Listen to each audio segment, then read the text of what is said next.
All right, we're back here. I'm gonna take a second for everyone to hop in. It's so stupid. I see. I'll wait to complain about it until people hop in. Let me copy stream link here.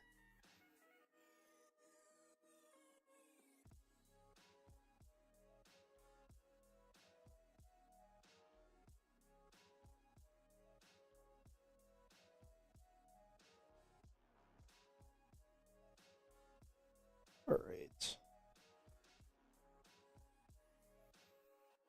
My gosh, I can't even comment on it.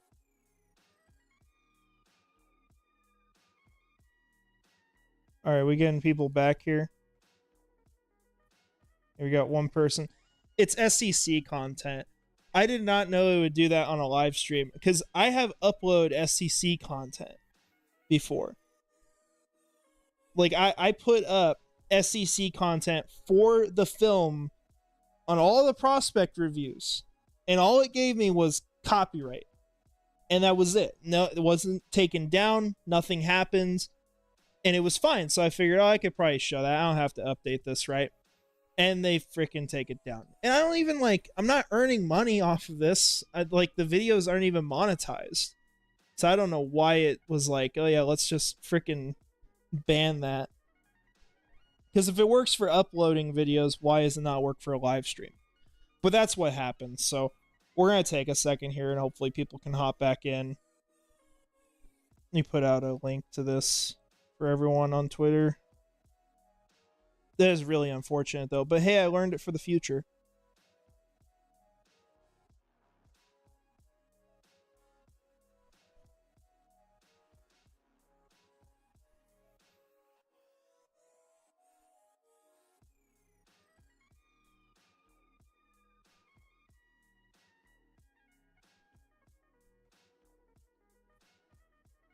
Okay, there we go.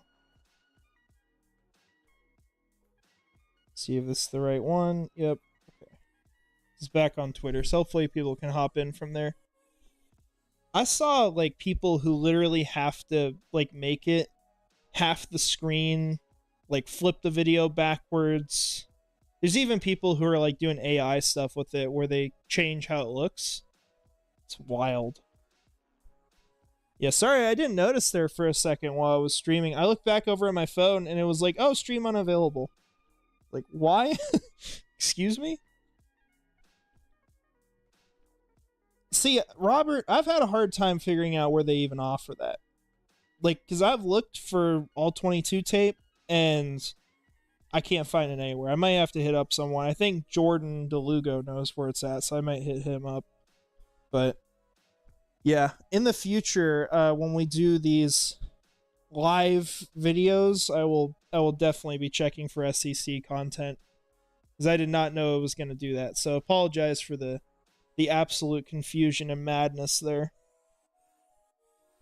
Take a couple more minutes here so people can hop back in. That we only had about 30 seconds left to film, so I'm not gonna go back into it. But we will kind of wrap up our thoughts on him because I think there's some things you can see going back through his film. And I know last year, something that I struggled with was a lot of players.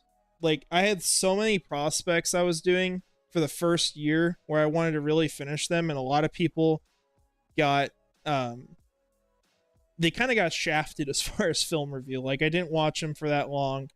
I know Mason Smith was actually one of those guys because I just didn't like it as first, and I didn't find the time to be able to go back through and look at it.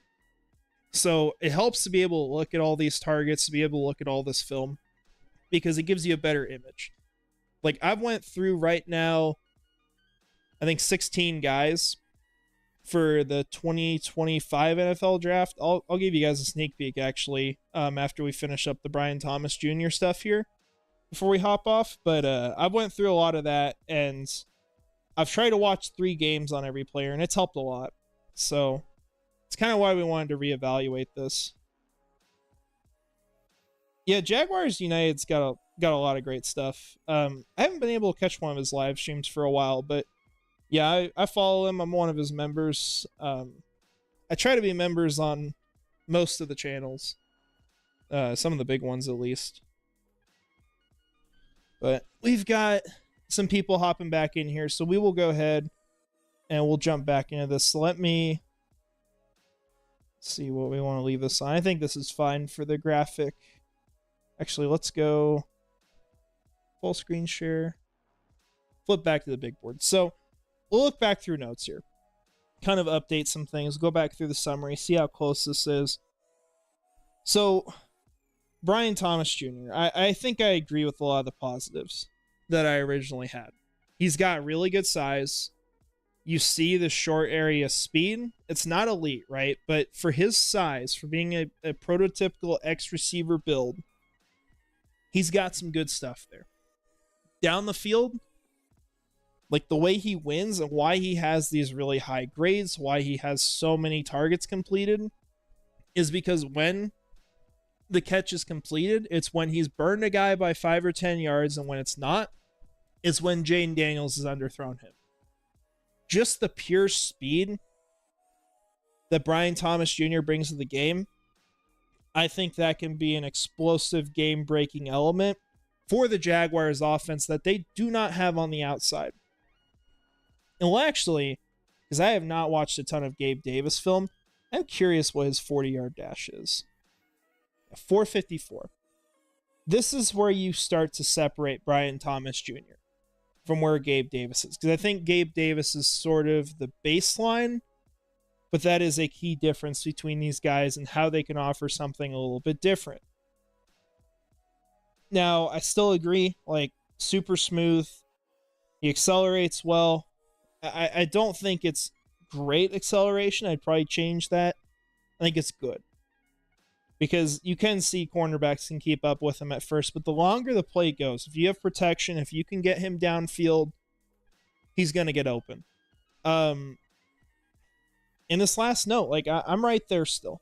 I think if he wanted to be a top 10 draft pick, he could have come back this year to LSU. Now, I don't know their quarterback situation. That could be the concern, right? Because you look at, like, Emeka Egbuka, who just played with a really bad quarterback last year. That tanked his draft stock. Like, he probably would have been a second-round receiver this last year because he played with a really poor quarterback. And so maybe that's part of the reason for Brian Thomas Jr. But I still agree with that note that if you give him the same kind of quarterback play, the same kind of environment, even being the top receiver there, I think he would have been wide receiver 1 for this next draft cycle. So that's a good way of looking at this for Jacksonville, is that they landed what would usually be a wide receiver 1 with the 23rd overall pick. They got draft capital. Like, it's a good move. I still am going to stick with this where he does cradle the ball way too often. And when you watch all those targets, it just seems like it's back and forth, back and forth. There's no consistency in how he's coming down with the catch. I hope that's something they work on him with in training camp and rookie minicamp, because if they can get that down, I think he's going to be a monster at the catch. I think he needs to add physicality still, but I think that's a great baseline for what he can do down the field in more of the contested situations, because he will just beat guys purely on length. Now, big time production for one season, you can't change that note. That's the facts. The strength, still a massive concern for me. I think out of the two main things we mentioned, strength and the downfield catching, I would have to say that the strength is the biggest concern to me of them all. Because I'm not fully trusting that that's going to get fixed. And that's where he just will be a very different kind of deep threat. And I think Jacksonville kind of likes how he's different because they like these fast players. They want to get guys who can separate as well, because that's something they've missed. So it makes a lot of sense. Yeah, if he can get a little more strength and contested catchability with high points, isn't he just a faster T. Higgins, or is that too far of a reach to comp?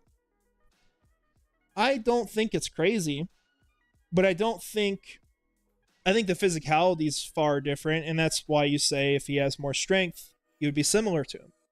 I could definitely agree if he gets that. That's probably just the one element of his game that I could see continuing to be a negative throughout his career, because it's hard to teach physicality. You don't see a lot of players changing that. And Trent Baalke said it himself. He actually damned himself with it at the start of the offseason, because he said that you cannot teach offensive linemen physicality. That's something you're born with.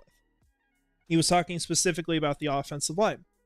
Well, you talk about Luke Fortner and you're like, doesn't that mean you screwed up that pick because the guy's not physical? I hope it's not the same with Brian Thomas Jr., but that is a concern of mine. I would personally probably like to see him get up to maybe 210, 215, just pure muscle. I think he's still going to run really fast. I think that could be a great combination. As long as he's not sacrificing that speed down the field, I think it could be really good stuff. Final thing, not being an elite route runner, still room to grow. I agree. Like, I don't think he has like great breaks on his routes. The change of directions, that's not really there. Correct me if I'm wrong. That would probably be another note I would add. You watch the other guy on that offense, and Malik Neighbors, you can see the change of direction. Now, Brian Thomas Jr. just kind of approaches it differently. He's a smooth operator. He's still going to beat guys in that way, but he is not a quick change of direction kind of guy. He's more deceptive in the way he plays it. He has to be smarter about it because he just doesn't have those tools being a bigger receiver. So that's probably where I land on him. Now, I'll read my summary here. We'll see how close this is, but I think this is still pretty close. What I had to say about him, and keep in mind, this is before he was drafted. So these are my thoughts before you get the bias in of he's a Jacksonville Jaguar and I got to, almost remove my concerns because I got to justify it, which isn't really fair, right? But this is from before. What I said about him was that Thomas's ascension during the season is well warranted, as he was one of the best deep threats in college football. He gathered roughly half his yards on throws of 20-plus yards and led every player in touchdowns, which he did. He has an incredible build paired with great athleticism, with the sacrifices the average strength you'd expect from someone his size. And I agree with that still. We just said that, where if he's adding on the strength to play bully ball down the field, you probably lose some of that speed. So he is a very unique player. I think DJ Chark could be a good comp, even if I don't want it to be true. It doesn't have to be a terrible thing. You can be comp to a player who did not work out and still be a good player. It's possible. Now, rest of this here, regardless of that, he's a young player who's still developing and can immediately offer a mismatch for any NFL offense. He just might need a bit of time before he's the top dog in a receiving corps.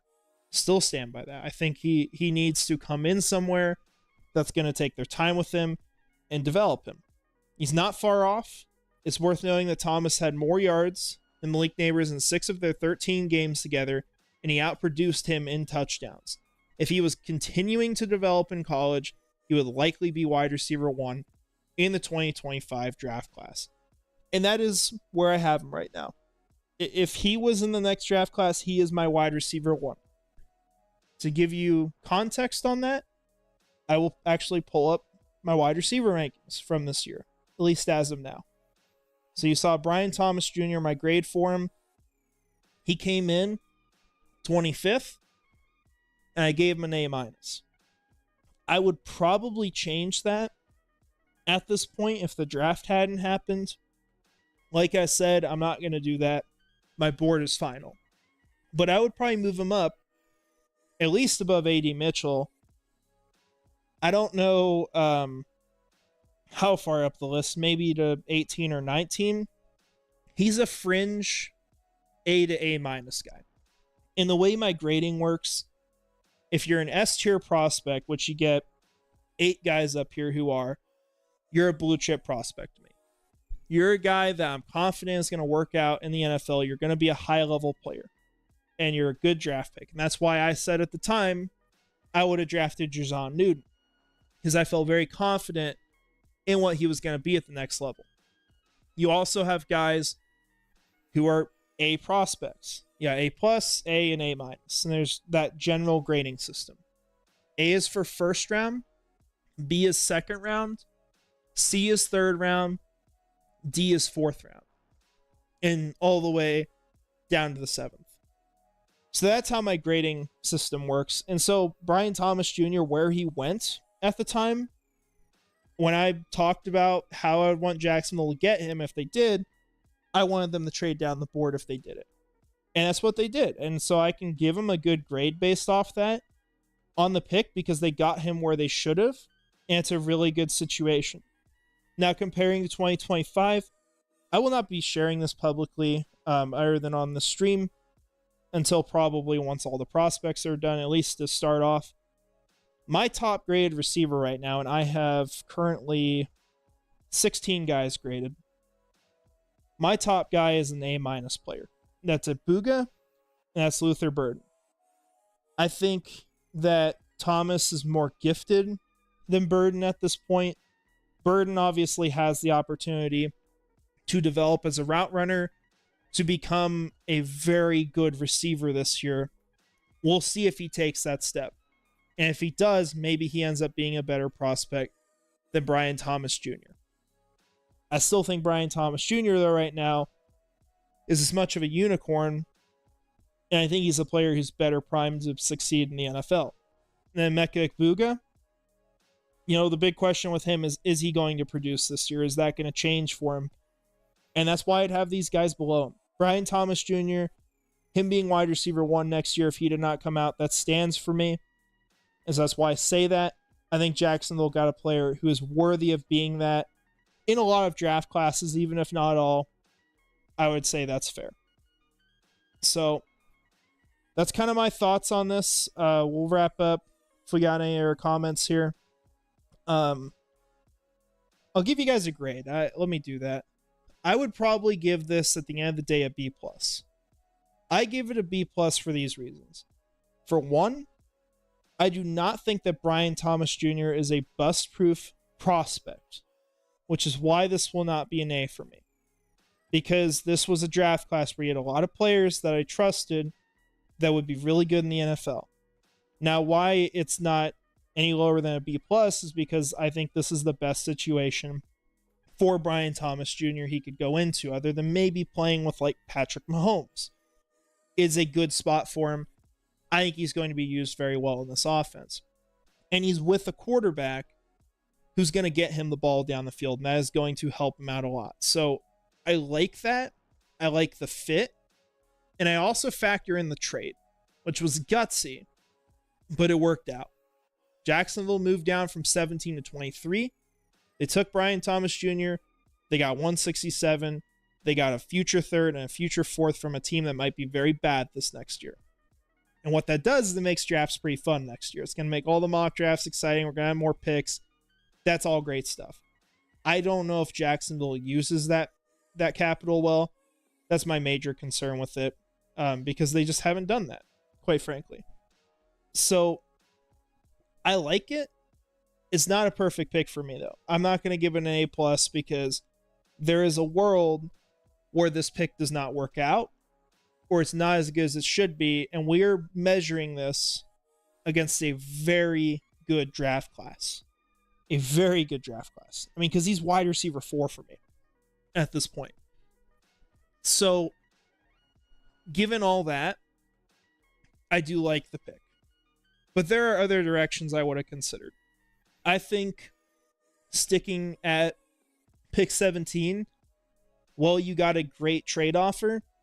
I was much higher on guys like Johnny Newton, which they made the right decision moving down if they were going to get him. Obviously, they didn't, right? Johnny Newton went at 36. But like Dallas Turner and Jared Verse, Quinyon Mitchell. 3 players I think are more surefire, I think more developed at this point. Especially Jared Verse, who I've kind of looked back at and thought, man, I probably should have had him as edge 1. I think there were other directions they could have gone that, maybe like getting a pass rusher isn't the biggest need, but that's probably where the A+ grade could have lied with their first pick. And obviously you give up the draft capital, but given how they've spent things, given how good these prospects are, given how surefire there are, that's what probably would have gave me an A+ grade for the Jaguars in the first round. But I do really like the pick. I think it's something that we're going to have to be patient as fans. We're going to need to give him a chance, let him develop for a while, and we'll see how things turn out. Big Dog, I appreciate the breakdown. Anytime, hope it was okay. Honestly, it's the first time I have ever talked to people while I've scouted a player. So thoughts are very scrambled. We'll see if I do more of it in the future, because I usually prefer to have my thoughts all gathered on it. So hopefully it was all right. Scrubber Ducky, 500. Mock drafts will be fun. Actual draft day will be abysmal unless Bulky leaves. Yep, you're right. And that's part of the reason why I didn't upload this video faster, or live stream faster, because I'm both fatigued, specifically from the 2024 NFL draft, not from the draft in general. Like, I'm already doing my 2025 research. I enjoy that. And it's nice to have some new names. But I'm tired from the 2024 class because we spent so much time on it. And then there's the disappointment of, obviously, you just didn't get players that were high on my board. There was one pick in the draft that was a player that I had ranked higher than the pick where they took him.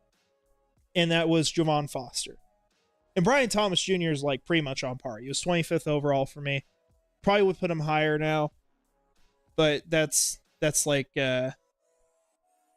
that's going back and changing history at that point. So yeah, I think at the end of the day, like, I am pretty fatigued from it.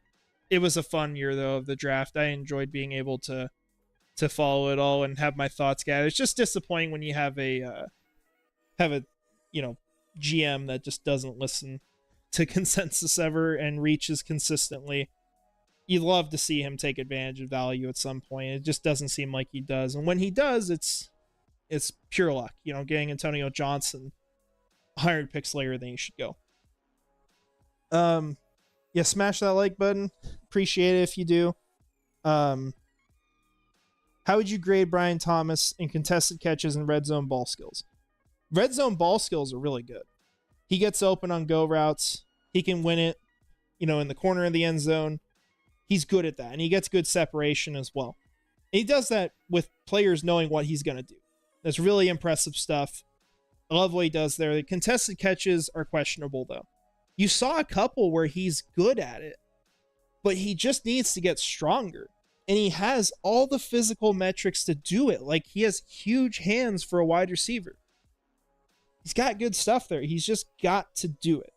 So, would love for him to develop in that way. But right now, contested catches, probably a C.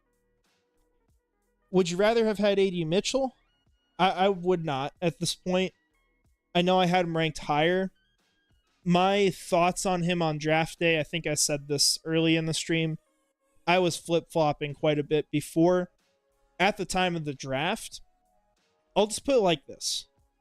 I did my mock rebuild this offseason. I made like my own draft, made my own choices. I moved up to 43 for JPJ. That was one of the things I did. With A.D. Mitchell being there, I skipped on him. If Brian Thomas Jr. was there at 43, I would have picked him. I was higher on Brian Thomas Jr. once the draft came around, but that was after my big board was finalized. So I would have rather had him. Now, considering where they went, would I rather have had BTJ at 23 or AD at 48? Yeah, AD at 48 is greater value. I think he's going to be really good in Indianapolis. So sure, like in that kind of context, I would have taken AD. And Cali Jag, he was wide receiver 2 in this draft for Chris Sims, which scares me. Yeah, good point. At least he's not wide receiver 1. That would be damning. Although I think that was one of the top 3 guys. Can't remember who he had there. Best Jags tale, swear to God. Appreciate it, man. Especially for off season, I'm hoping we can be that. We'll see during the season. I'm hoping to have good stuff, but it might be a little bit of a mess for a while because that's just the part of the year I'm not as good covering. I don't have as good of content then. But if you guys love off-season stuff, if you love team building, my goal for this is for the channel to be able to offer that year-round and to be focused on it. Obviously, the most important thing is going to win a Super Bowl. Like, team building, to me, is a huge part of that, obviously, because that's how you win a Super Bowl, but I think it's the most impactful thing.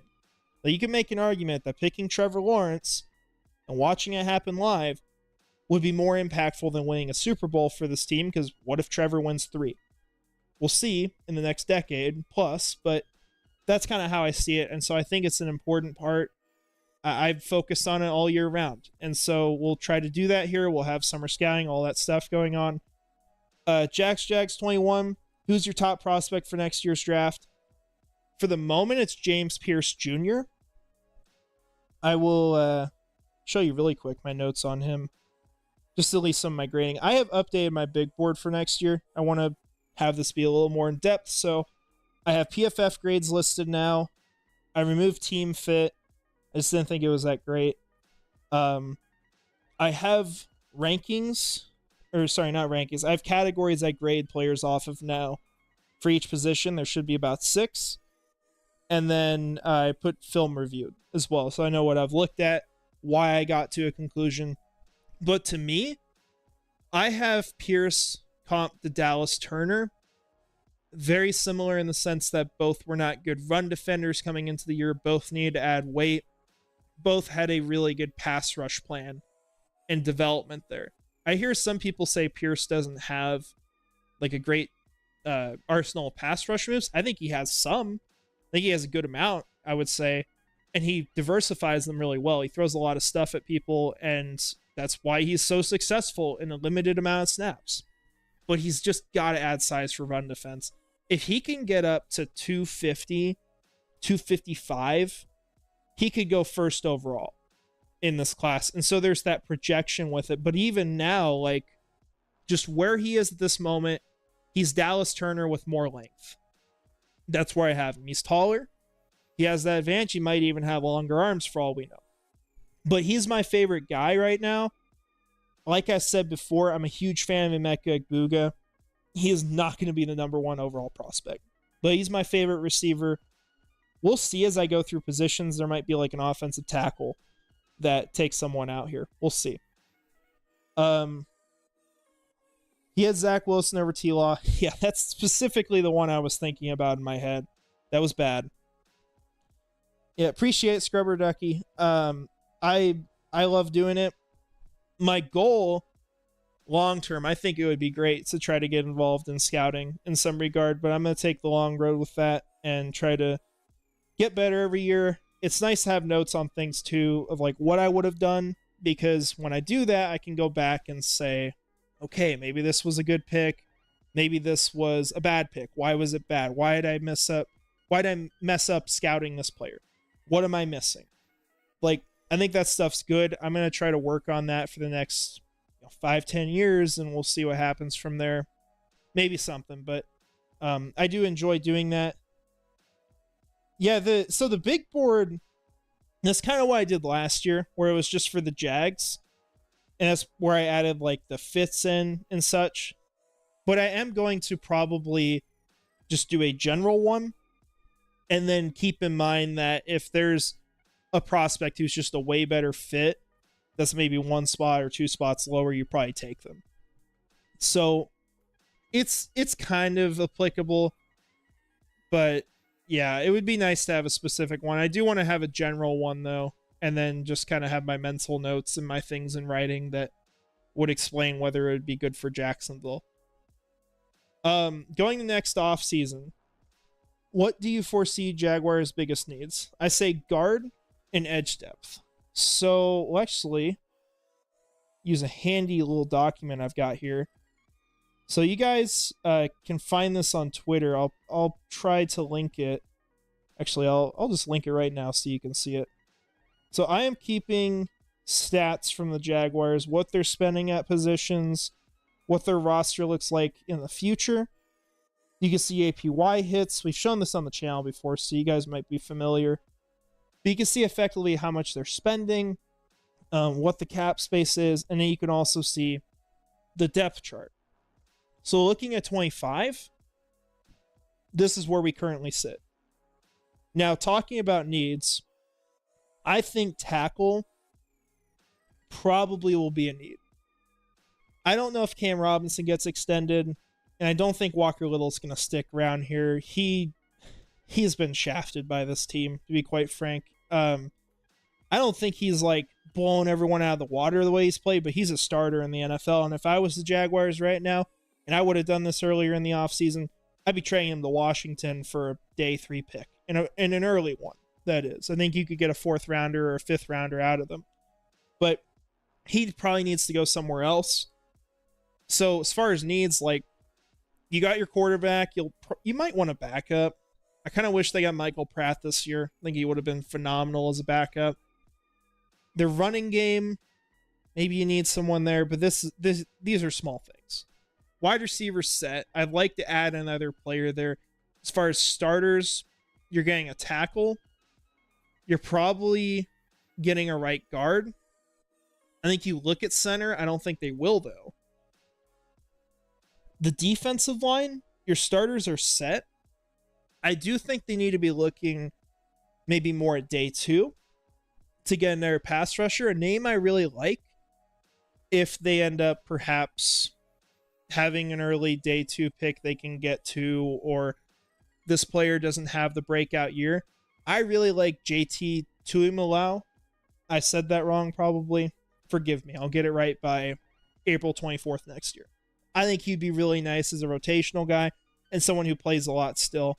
But I think they need to invest in their pass rusher. There's nothing here behind Josh Allen and Trayvon Walker to me. It's a very limited room. I do need to throw... Well, Travis Gibson's in now, but this is what you have next year. Roy Robertson-Harris is probably gone. They probably save money there. They're going to need pieces there. You might need an outside corner. And then that's probably where things end. So offensive line probably needs to be the theme next year. That's where I'd be taking it. Let's see. Yeah, JT put Oluth through hell last year, and he did. Put him through hell twice, I think.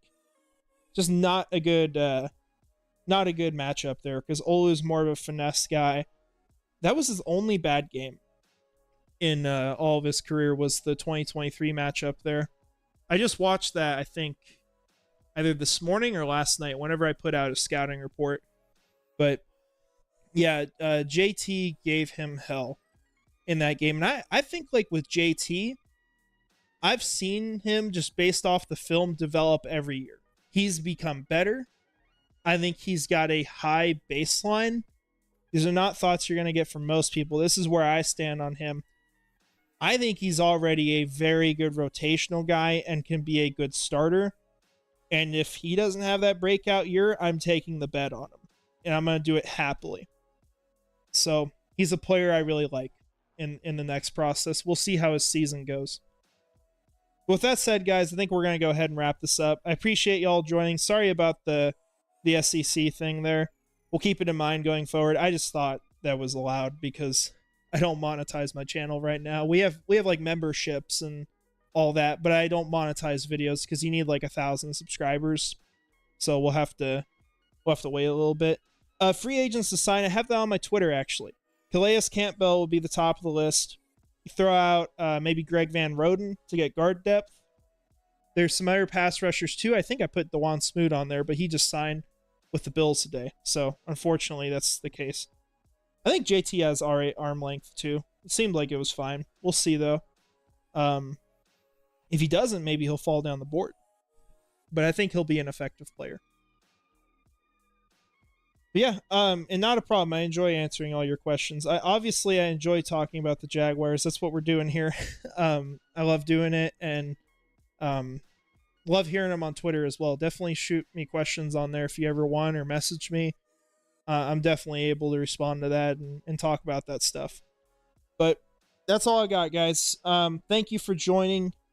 We'll have the Mason Smith prospect breakdown out next of these. I don't know if I'll do that one live. We'll see at the time. And then we're going to do summer scouting. We're going to have some specific videos, such as, can Trent Baalke bring a Super Bowl to Jacksonville? We're going to talk about that because for me, I don't believe in that right now. I'll just give you my answer, but I'll go into more thoughts on that, like the roster building process. Are we doing things right or wrong? All that stuff. We'll talk about it. We'll try to keep things going this offseason. But thank you all for joining. Love having you here. It's a fun stream. Hope you all have a great rest of your day. Enjoy the off season. Enjoy the time off. And we'll have football back soon enough. So y'all take care. Finally, go Jags.